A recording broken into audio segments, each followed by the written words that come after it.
This is Arab Talk on KPOO 89.5 FM in San Francisco. This is Arab Talk with Jess and Jamal. I'm Jess Khannan. And I'm Jamal Dejani. Well, Jamal, we're going to be talking about the fist bump heard around the world today. Our show is going to be focusing on the successes and failures and, in my opinion, kind of disasters from the American perspective and perhaps successes from the Saudi perspective of President Biden's trip to the Middle East, the Arab world, and the apartheid state.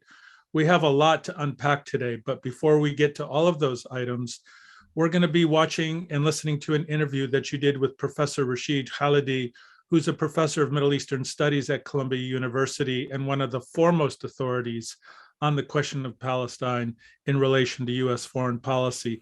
He also happens to be part of, he and his family are also part of a larger lawsuit challenging the U.S. building its Jerusalem embassy on stolen Palestinian land. So we've got a lot to talk about today. It's really going to be a wonderful show. That's right. So first, let's watch Dr. Khalidi.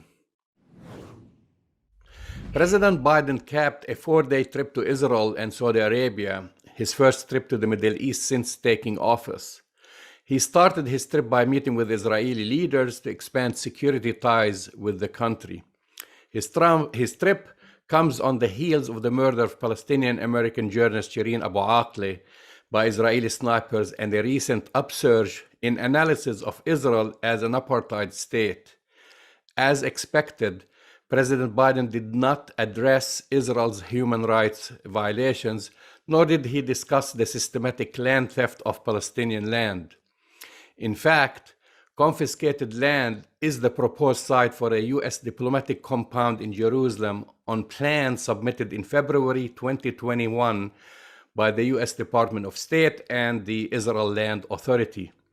The owners of the land, both U.S. citizens and Palestinian residents of occupied East Jerusalem, demand that the Biden administration and the Israeli government cancel the plans. Joining us to discuss this and more, Dr. Rashid Khalidi. Dr. Khalidi is an acclaimed Middle East historian. He is the Edward Said Professor of Modern Arab Studies at Columbia University and author of numerous books, the most recent of which is the 100 Years' War on Palestine. Welcome to Arab Talk, Dr. Khalidi. Thanks for having me. Let me start by giving us some historical background of this piece of land that the U.S. plans to build its new embassy on. This is a plot of about 7.5 acres, more than 3 hectares, which is owned by a variety of Jerusalem families, and a large part of which is actually waqf, which is to say pious Islamic endowment. Most of it is private property, owned, as I said, by a number of families, including my own. The legal group Adala, based in Haifa, has done research on the basis of previous research, which the families did, and has come up with lease agreements between the owners and the British government that run right up to the end of the British Mandate in 1948. So we have evidence of ownership of this property in the form of agreements between the British government, which paid rent for it. It was the site of the Allenby Barracks, which was the major British military base in the Jerusalem area until 1948. So the British leased the land from a number of families. And we are obviously extremely unhappy at the idea, particularly those of us who are US citizens, not only that the US embassy is going to be moved to Jerusalem, which is a problem in a number of ways, but also that this is being done on the private property of American citizens. Now, Israel has this, many people don't know about this law called the absentee law, by which it finds different ways to confiscate land. What is this absentee law? What does it entail? Well, according to this law, absentee property law, the property of anyone who was not inside the borders of the state of Israel in 1948, meaning someone who could have been on the other side of the armistice line in Jerusalem, or people who are driven out of their homes by Israeli forces, are considered absentees, and their property is subject to confiscation. So Israel chases the people out and then confiscates their property, all of it under this legal pretext of the absentee property law. The property was then put under the control of somebody called the custodian of absentee property, and eventually it has been transferred to a variety of Israeli government bodies like the Israel Lands Authority, which is the one that you mentioned, entered into an agreement with the US State Department for the building of an embassy on this plot of land. So in its report definitively characterizing Israel as apartheid, Amnesty International describes this law a key instrument in Israel's plan to divest Palestinians of all rights. Would you agree with this? Certainly it was meant to divest them of their property rights. The expulsion of Palestinians deprived them of their right to live in their homeland, and they're preventing them from return, deprive them of their right under United Nations resolutions to return to their homes after they had been expelled from them. The absentee property law completed this process by legalizing the theft of the land that they were forced to leave by force of arms or fled in terror as a result of attacks on their homes and their villages and their cities.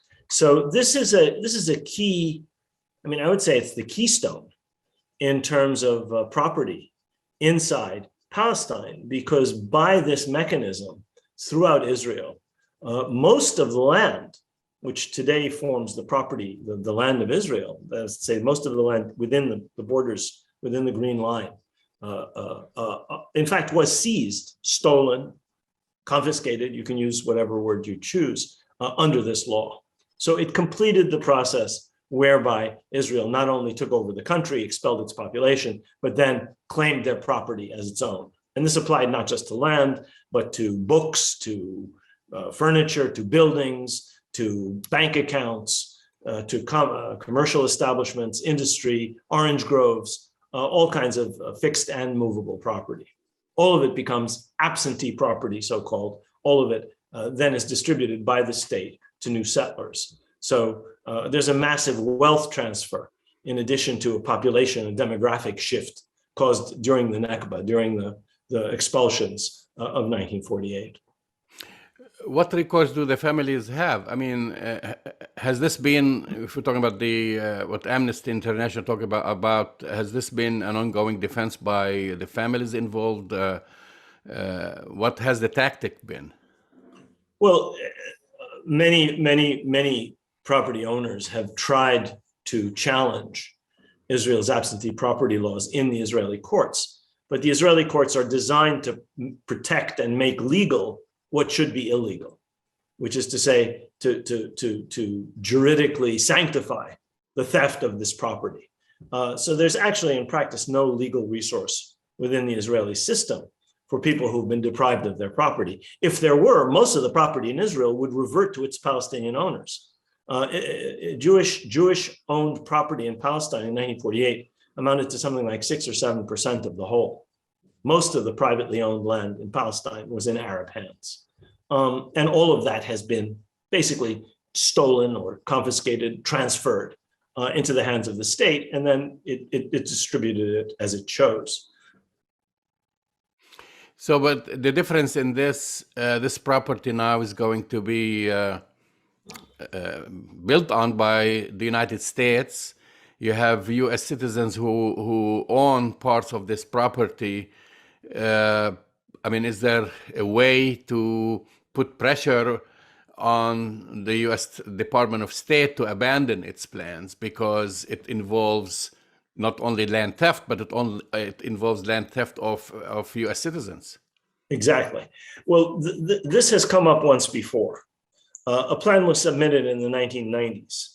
And at that time, the families began research, discovered that this was happening. And we wrote a letter to the then US Secretary of State, Madeleine Albright, in which we laid out all of the facts of the case and protested at the idea of the United States government building on the private property stolen from American citizens. At the time, we asked for a meeting with the Secretary of State, which we never were able to have. We were never granted such a meeting. Eventually, the State Department responded and said, we've taken note of this. And in fact, the planning permission then lapsed at that time, in the early 2000s. This letter was written, I think, in 1997 or 1998. So the families have once before challenged this. And at that time, planning permission was allowed to lapse. This time, we intend, obviously, to take this matter up with those of us who are American citizens, with our government. It's outrageous. In no other country of the world would property confiscated by U.S. citizens be used by the U.S. government for a diplomatic facility. In Poland or in Brazil, if the government were to seize the property of U.S. citizens, or Cuba, where this has happened, it would be inconceivable that the U.S. government would agree with that government that had stolen that land to build an American diplomatic facility on it. So we will obviously continue to push this. We only found out about this a little more than a week ago, which is to say, we only found out from Adala that they had discovered a variety of new evidence to show our ownership of this property. We knew we owned it, and we had heard a couple of months ago that the planning process was starting again. But it was only about 2 weeks ago that Adala came up with the results of its research in the Israeli state archives and in other archives that proved conclusively our ownership of this land. But have you heard anything from the State Department? No. They haven't issued any statement, and it seems they are proceeding with their plans. Well, we will see. We have yet to do what we did back in 1997, 1998, which is to send a formal letter to the State Department. As I say, we just found out about this, and Adala was the spearhead of this. They're the ones who discovered these lease documents that proved the different families' ownership. And we immediately, Adala immediately went to the press with this. And it was reported in the New York Times, it was reported by NBC, it was reported by Haaretz, by the Jerusalem Post, by a variety of Arab media. I'm still getting, and some of us are still, Adala is still getting requests for interviews about this. The next step will be to bring this to once again to the attention of the State Department. They know. We received a letter from the State Department in December 1998 saying, we have taken note of your letter. So they know it. Now, maybe the current incumbents in the State Department are ignorant of the historic memory of the department they supposedly run, or maybe they're just ignoring it. We'll find out. We will certainly bring it to their attention as forcefully as we can.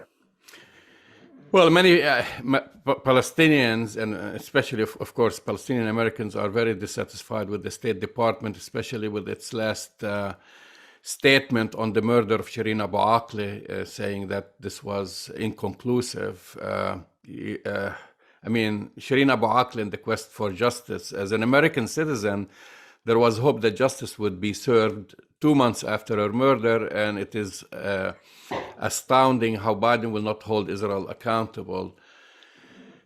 What do you make of this? Well, I think it's only one of many reasons Americans of Palestinian descent should be angry with their government, whom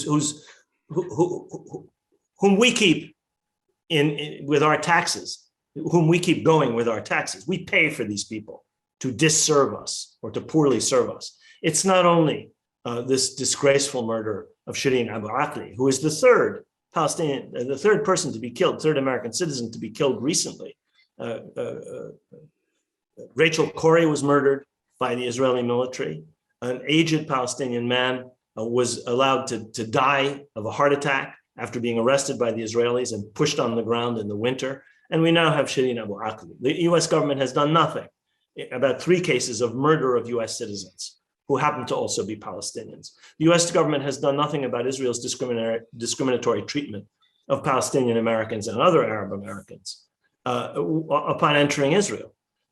It's a scandal that Israel should be allowed or should be asking for visa-free treatment of Israelis arriving in the United States, and Palestinian Americans who arrive in Israel are subjected to lengthy and humiliating interrogation and sometimes searches, and sometimes even strip searches, in distinction from all other Americans.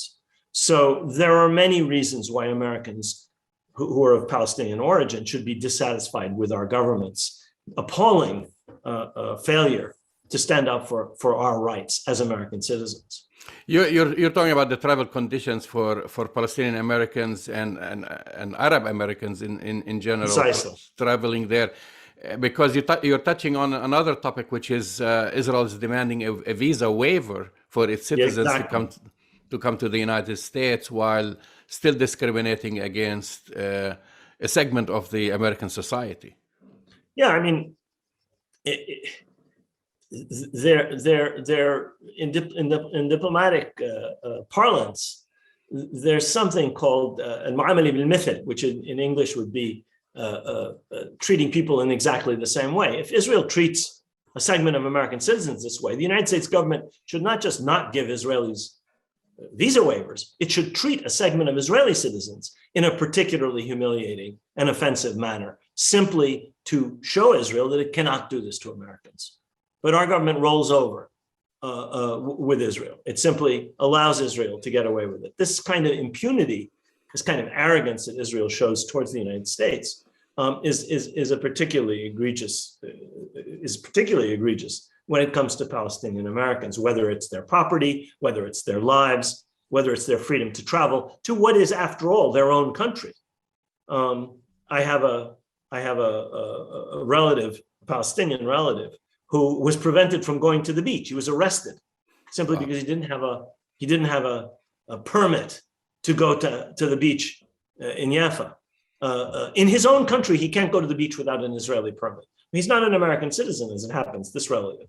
But Americans all over Palestine are humiliated, detained. As I mentioned, one of them, an elderly man, was killed by Israeli soldiers after he was detained. So these are all cases, together with this issue of property that we've mentioned, which I think Palestinian Americans should be bringing to the attention of the State Department and of their elected representatives. I mean, these people supposedly represent us, and we pay the taxes that keep their offices running.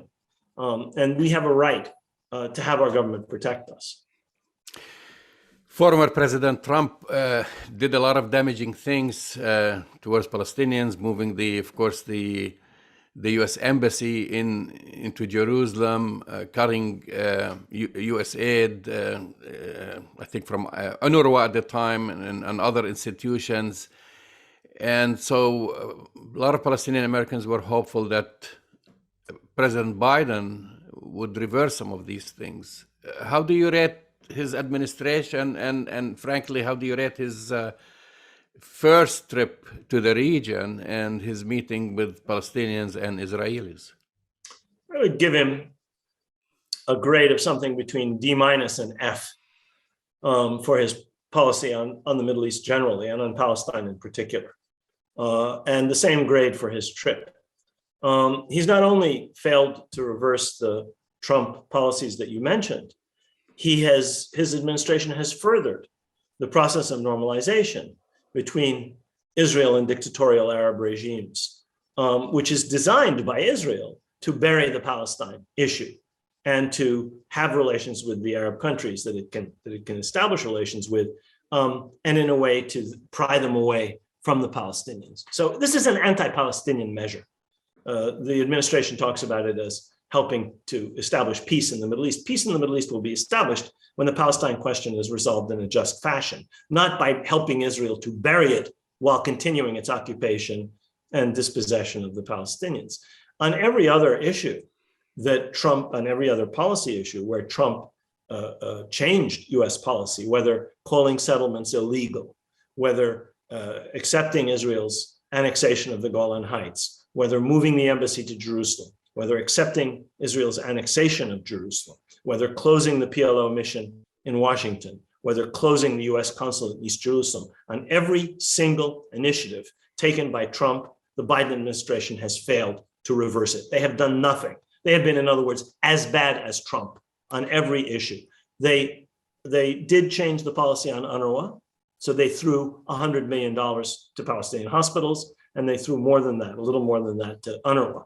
In a situation where Israel gets close to $4 billion in US aid for its military, and in a situation where hundreds of millions, perhaps billions of dollars in tax-free 501c3 donations are funneled to Israel, including to things like the Friends of the Israel Defense Forces, and 501c3s whose objective is to build settlements on stolen Palestinian lands. $100 million is chump change. It's insulting, actually. I think it was a disgrace that any Palestinian leader met with Biden, who explicitly said, I will not do anything to halt the occupation. I will not do anything to change the status quo. I will not start a process of negotiation. I'll give you a little change. $100 million here and $100 million there, as against many billions a year, is really insulting, in fact. And I think it shows the relative view of American policymakers. Palestinians are not fully human, whereas Israelis deserve, obviously, all kinds of attention and care and solicitude from American policymakers. You are an acclaimed historian, and I'm sure you've done a lot of research on apartheid and apartheid South Africa. Within the past 2 to 3 years, several major organizations, starting with Israel's own human rights organization, B'Tselem, then moving on to Human Rights Watch and Amnesty International, the United Nations, Israel's own former Attorney General, all certifying basically Israel as an apartheid regime. Yet we haven't seen the same type of pressure that we saw when basically South Africa, apartheid South Africa, faced during that period. What's the difference here? Well, I think there are a number of differences. I don't think that what the regime that Israel has installed is identical to apartheid. I actually think it's worse in many respects. And many South Africans involved in their liberation struggle upon visiting Palestine agree with that. They say this is much worse than what we endured. And there are many ways in which the two systems are similar. And in fact, under the legal definition of apartheid, established a number of years ago, certainly the regime that Israel has instituted for control of the Palestinians and dispossession of the Palestinians fits the legal definition. There's no question of that. But as to why Israel has not been treated in the same way as South Africa, I think there are a couple of points that should be made. First of all, South Africa didn't have much of a lobby inside the United States. Israel and before it, the Zionist movement, spent generations building up support among evangelical Christians, in the Jewish community, among various other churches, for its version of reality. It's largely a mythological version of reality. And it has massive political support within the United States, the leadership of both American political parties, both every single leader of the Democratic Party and the leaders of the Republican Party, subscribe to every ludicrous thesis that Israel puts forward, making the desert bloom, the only democracy in the Middle East, all of this nonsense. A democracy which rules over 500,000 Palestinians who have no rights. What kind of democracy is that? It's democracy for one segment of its population, like white South Africa. But it's not a democracy in terms of the people who've been under its rule, in the case of the occupied territories, for 55 years. But American politicians subscribe to this nonsense. They not only subscribe it, they repeat it like robots at every possible occasion. So that's one reason there's a difference. A second reason that there's a difference is that the anti-apartheid movement built allies all over the political spectrum. In other words, there were Black churches and there were white churches. There were corporations and there were trade unions. There were student groups and there were other groups involved in the anti-apartheid movement. I returned to the United States from Lebanon in the early 1980s, actually in the mid-1980s. And I remember that under the Reagan administration, how effective that coalition building was in forcing the administration under President Reagan and Secretary of State Schultz to change American policy. They were forced to do that by an extraordinarily competent campaign. And remember, at the core of that campaign were a group that was becoming increasingly influential in American politics, which is African Americans. It was they who carried that banner. and then a variety of other groups, church groups, as I said, unions and others, who joined together with them because of their coalition building. In order to do the same thing, it would be necessary to have the same kind of coalition building with a variety of groups to make it clear that what Israel is doing is a violation of basic American values in terms of this apartheid system, in terms of this discriminatory system. I personally like talking about it in terms of Jim Crow, because the laws that Israel has adopted, both for treatment of Palestinian citizens within Israel and for Palestinians under occupation, are quite similar to the laws adopted to prevent African Americans from having the right to vote, from segregating them from public conveniences like buses and water fountains and so forth. And I think that those kinds of parallels, as well as the parallel with apartheid, if they were used effectively by such a coalition, could eventually have an impact in the United States. But it would require the kind of work that was done around apartheid for many, many, many years. As an educator, have you seen a shift within your students, with the young generation? I mean, recent polls have been showing, at least, for example, with Jewish Americans, they have a different line of thinking about what Israel is than their parents, for example. I certainly think that's true in my experience. I mean, I know the polling is unequivocal. Democrats, liberals, much of the American Jewish community, and especially young people, are increasingly favorable to the Palestinians and are increasingly critical of Israel. That is a trend that has been continuing for many years now, at least half a dozen, maybe as much as 10 years. There's been a steady shift among all of those groups, a large segment of the Jewish community, young people, liberals, and Democrats generally. If you look at the polling of Democrats, most of them are in a completely different place from the gerontocracy, the very old people who run the Democratic Party, people in their late 70s and 80s, like President Biden and Chuck Schumer and Nancy Pelosi. They represent a generation that believes every myth Israel has ever created. Young people, most of them, certainly large numbers of them, increasing numbers of them, don't believe those myths. And I've observed, so that's the polling. There's no question that shows a trend. But I've noticed that on college campuses, both the places that I've taught, but also the places where I lecture. There's an increasing openness. Even if people are not critical of Israel, they don't believe the lies. And they're open-minded. And they listen. And the scholarship has also changed. It's not just campus politics have changed, so that you have resolutions in support of BDS on many, many American college campuses. It's also that the teaching of Palestine has changed. It used to be impossible to find decent, objective, serious books on Palestine. When I was an undergraduate many, many, many years ago, many decades ago, you couldn't find good books on the topic. Most of what was written essentially reflected an Israeli point of view. That's no longer true.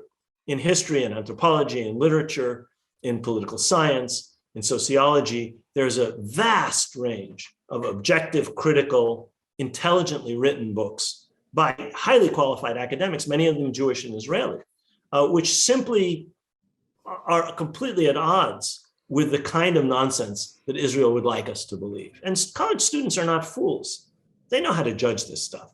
They can read the old propaganda type literature, and they can read the new works. They're not being brainwashed. They have ample access to all kinds of materials, both via social media, via the internet, and in their reading. And I think that has impelled a shift among the younger generation generally, which has been quite striking over the past, I would say, 10 years or so, maybe more. Dr. Rashid Khalidi, thank you for coming on Arab Talk. It was a pleasure. Thank you so much for having me. That's the voice and the face of Professor Rashid Khalidi, Professor of Middle Eastern Studies at Columbia University. And, you know, Rashid has a lot of insights, a lot of things to say, Jamal.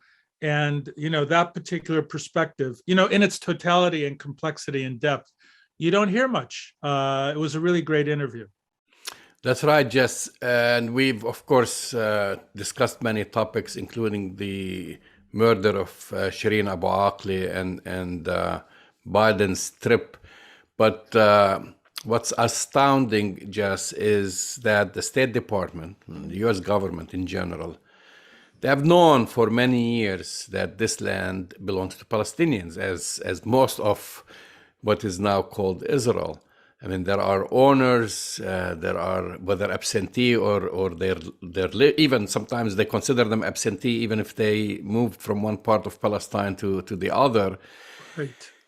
And they've held putting these plans into motion. Well, first of all, they've held every single president since Congress passed that Embassy Act has every 6 months refused to or postponed basically moving the U.S. Embassy from Tel Aviv to Jerusalem until Donald Trump.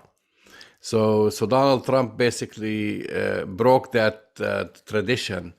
And since then, Joe Biden has been a big disappointment because he hasn't reversed anything that Donald Trump has done, except one thing, which is kind of ridiculous, which is basically restoring financial aid to UNRWA, to the Palestinians, which is, a drop in the bucket when compared to what the United States gives to Israel, close to $4 billion a year. We're talking about $180 million stops that has been restored. He has not reversed the moving in the embassy into Jerusalem. He has not reversed the annexation or the recognition of the annexation of the Golan Heights, which is something we've discussed before, but we haven't talked about that. He really has done nothing.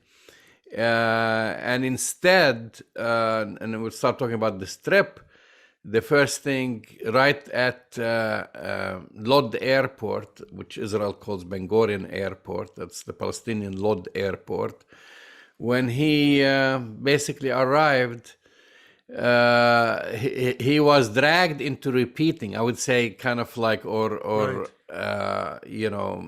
that's what the current new prime minister of Israel basically said. He told him that this is what you said, that you don't have to be a Jew to be a Zionist, to something that Biden has said many years ago. And Biden repeated that. He reaffirmed his Zionism, basically. I mean, this is... But the reality is, Jamal, and we're making a big deal, as we should, about Biden's trip to an apartheid state, his commitment as a non-Jew, as committed Zionist, Christian Zionist. He's a committed Christian Zionist. But the reality is, if you go back in time and you look at Joe Biden's rhetoric, his statements, his voting pattern in the US Senate for 25 plus years, he is one of the most committed supporters of the apartheid state as a Democrat. And why would we expect anything different from Joe Biden as the president of the United States? I mean, my big word for Joe Biden on this trip, Jamal, we'll get to it in a minute, is supplicant. He's a supplicant to an apartheid state. He was a supplicant to the Saudi regime. He was a supplicant to all of the Gulf Cooperation Council meetings. The trip was a disaster, but my question back to you, you're not really surprised about Biden's Christian Zionist stance. He's always been that way, right? No, this is what I'm saying. I'm just repeating what happened during these events. Of course. But are you surprised? No, I'm not surprised, but I tell you what, I'm surprised, because there are statements and positions you take as a senator or as a congressman or a congresswoman, and there are positions you take as a president of the United States. And there is a big difference. There is a big difference in that, because we know how many former, Congress, including Barack Obama, what he used to say, his position on Palestine when he was running for Congress, when he was when he lived in Chicago, and when he became even a senator, and then later on when he became a president. And also there are changes, facts and changes on the ground.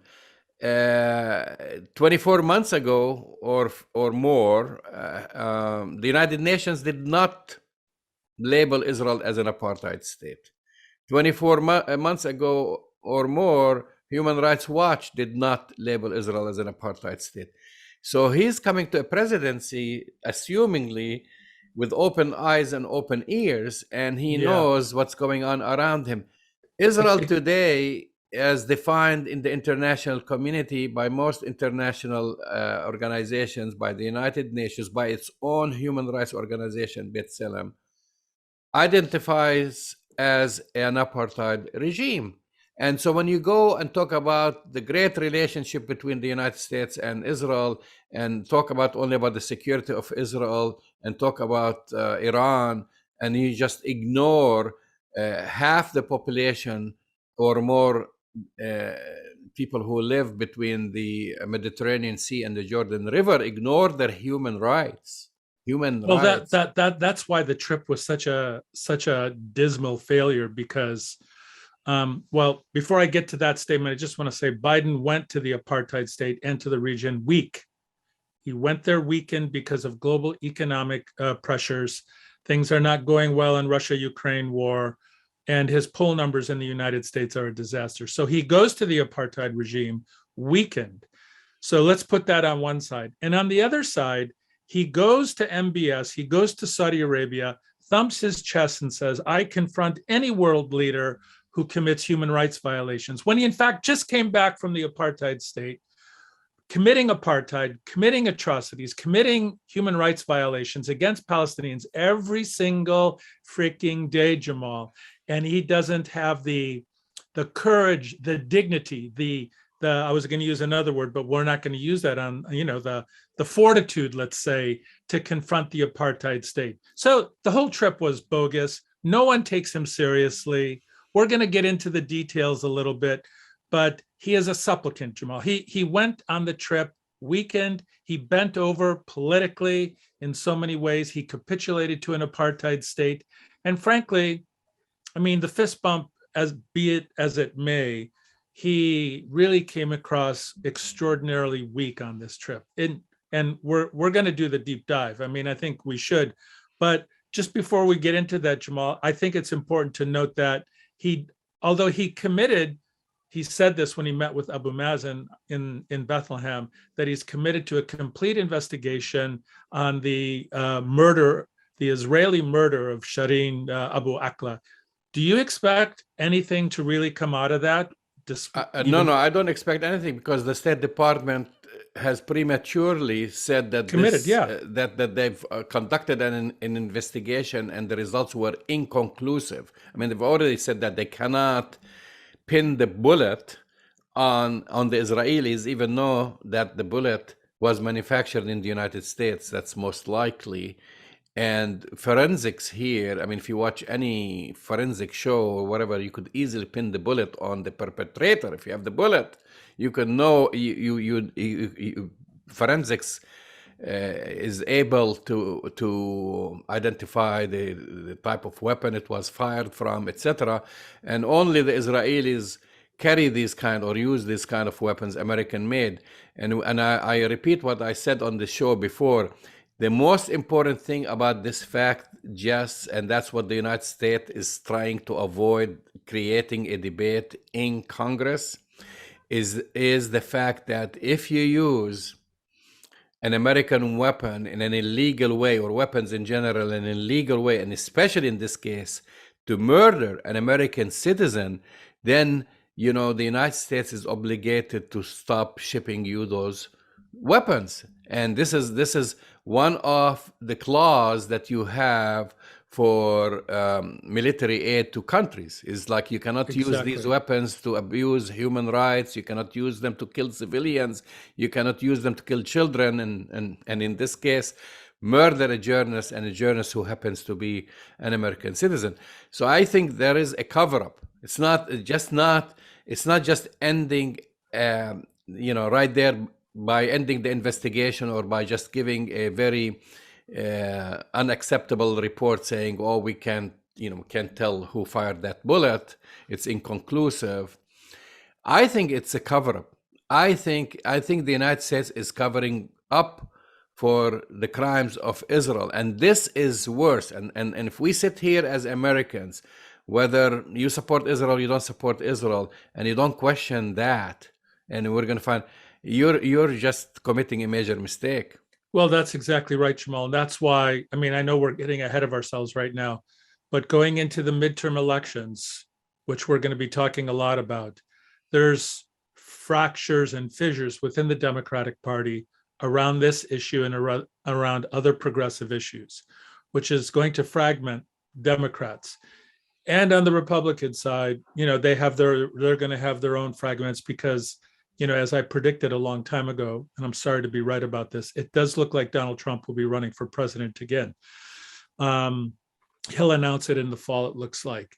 The reeking of hypocrisy on this trip, specifically when it comes to the apartheid regime and the murder of an American without any accountability, will come back to haunt the Democrats. And I know I've said this before, I'm saying it again to anybody who will listen, but the lack of integrity, which is not surprising for any political figure, obviously, but on this particular issue around the lack of certain Democrats, whether it be senators, congresspeople, or the president, following through on their commitments toward the progressive elements of the Democratic Party, this will come back to haunt them.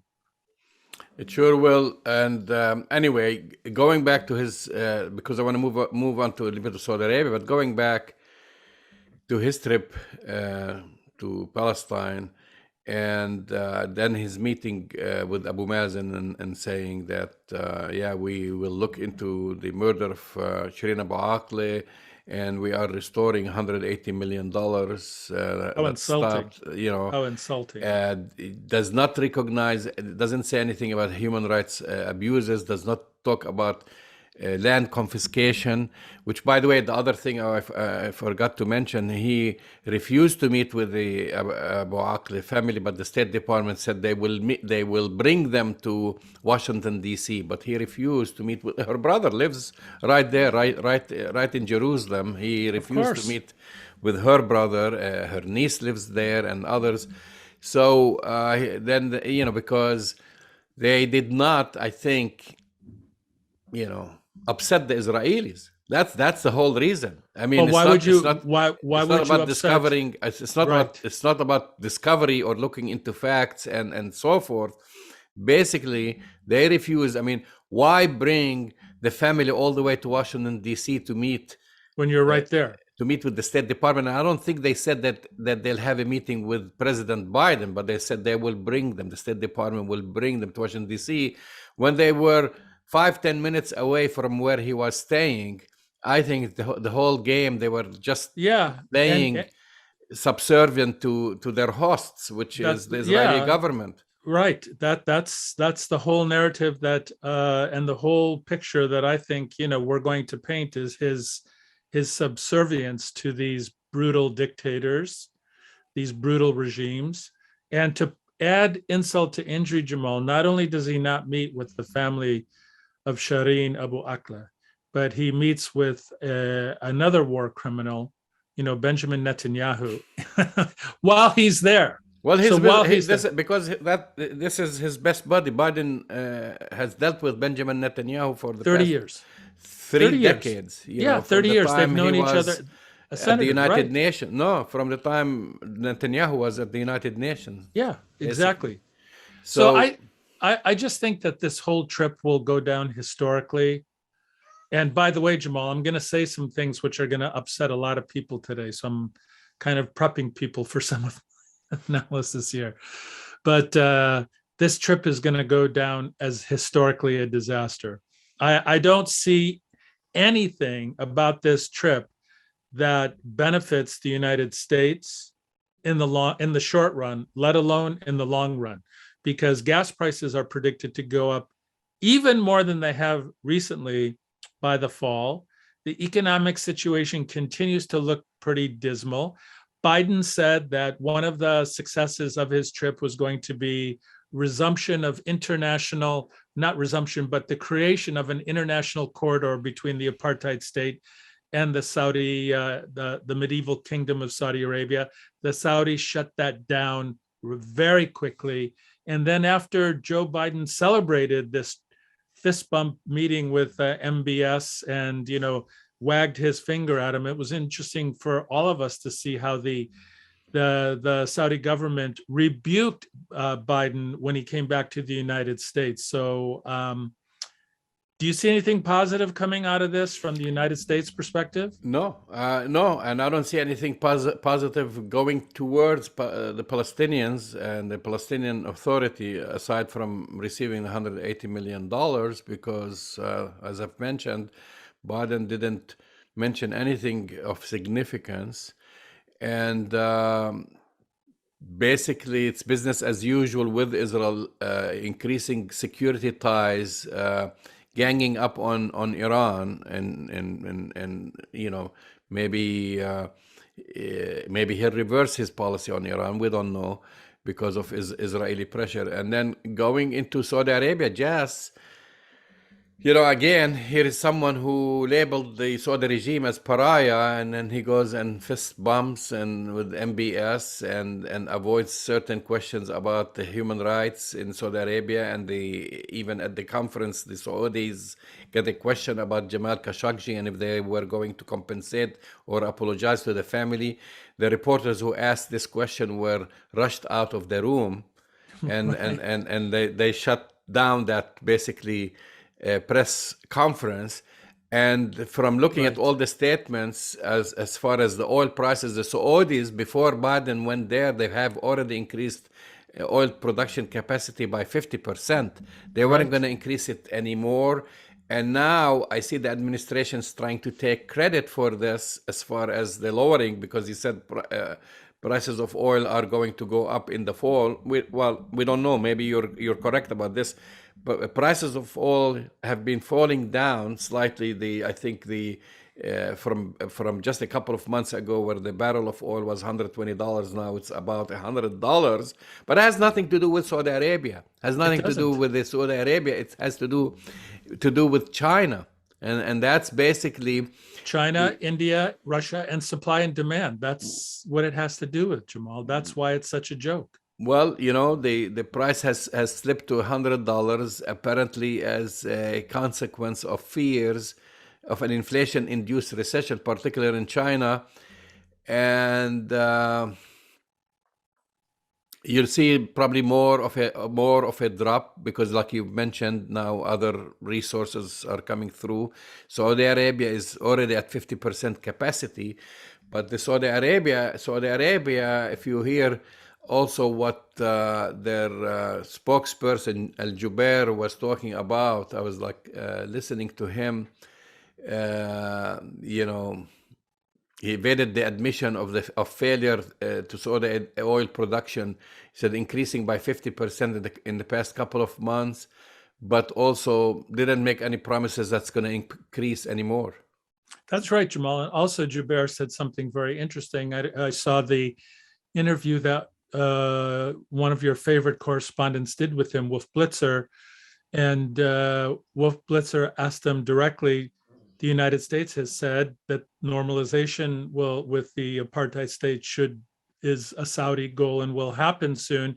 And Jubair shot that down. He basically said, and who knows what's happening behind the scenes, of course, but what he said publicly to Wolf Blitzer was, no, the Saudis are not going to have normal relations with the apartheid state essentially because Palestinians are still occupied, they're still oppressed, and there's no peace. If there's legitimate peace, then maybe we'll talk about normalization of relations. So even though nothing changed with the Palestinians, Jamal, for sure, of all the Gulf countries, at least in terms of their public statements and some of their actions, the Saudis at least made what appeared to be some sort of, not statement of support, but a relatively strong statement in the context of, all the other people who have thrown the Palestinians under the bus. And I'm talking specifically about, Bahrain and UAE and Morocco. Yeah, I mean, look, we don't know what's going on behind the scenes. Right. And I wouldn't be surprised if Saudi Arabia restores relations with Israel. or they're waiting for the right moment, because we're seeing things like this happening, unfortunately, with this whole normalization act that's going on. And this normalization is really done for not political reasons. Well, some Economic political, reasons. it's exactly economical reasons. That's the whole thing. And these regimes are starting to believe that don't worry about the Palestinians. Who cares about the Palestinians as long That's as exactly we right. keep increasing our petrodollar, take and have the protection of the United States Well, yes, and but the only difference is, the populations in UAE and Bahrain, the small, Gulf states with monarchies and relatively small populations. But the Saudi regime and its population are much more, they're actually, as they should be, much more nervous about publicly throwing the Palestinians under the bus. So whatever they're doing behind the scenes, yeah, I have no confidence that they'll do the right thing. But in terms of their public statements, they know that the population in Saudi Arabia is solidly behind Palestinian self-determination. So they have to walk a slightly tighter line. But I know we don't have that much time left, but I do want to say something about Saudis and MBS and the Saudi response, which is not going to be popular. So I have to say it anyways. Despite all of this, I will say one thing for the Saudi regime, which is, thuggish, dictatorial, has committed horrific offenses. They did not act as subservient to the United States as other Arab countries did. I was really, with all of the supplication and subservience from, all the other Arab countries, Jordan, Egypt, and you know why? Just I mean, yeah, I know why, but I'm just saying it's relatively interesting to me well, and mildly refreshing that Egypt, Jordan, Morocco, all these countries, they receive financial aid from the United States. And that's right. But the Saudis, they pay money, they spend money, exactly. they spend billions and billions of dollars buying American weapons, goods, and services. Right. And on top of this, they have oil. Right. Lots of it. I know, but UAE has lots of oil, but they were bending over backwards to kiss the US. They need protection from, So what I'm saying States. to you, that for me at least, watching the Saudi push back, watching Jubair push back, watching the MBS, despite him being like this criminal in terms of what he did to Khashoggi and what he does to other opposition voices in Saudi Arabia, it was interesting to see an Arab country and regime push back on the United States. That was interesting to me. Yeah, I mean, if they really want to push back, I mean, I take you back to the time of King Faisal when was the oil embargo. I mean, if they really want to do something, and they've done something in the past, and since then they've shifted their policy, especially after the Gulf War, but they do have the capability and the capacity to push back, because the United States needs Saudi Arabia. We need Saudi oil, aside from also the strategic importance of Saudi Arabia.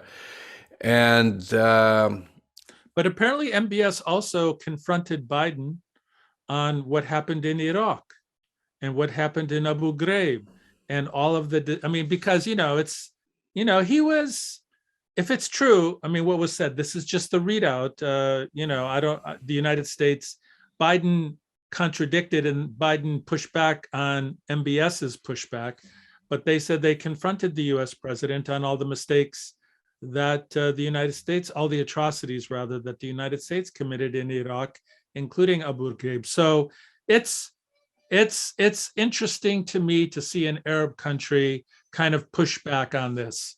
Who knows? I mean, they didn't say anything about the apartheid regime, obviously, that we know of, but it's interesting to see that kind of pushback. Well, we're going to continue this conversation and see the results, actually, the aftermath. Let's see what's going to happen. But in short, this trip was a total disaster, a total failure.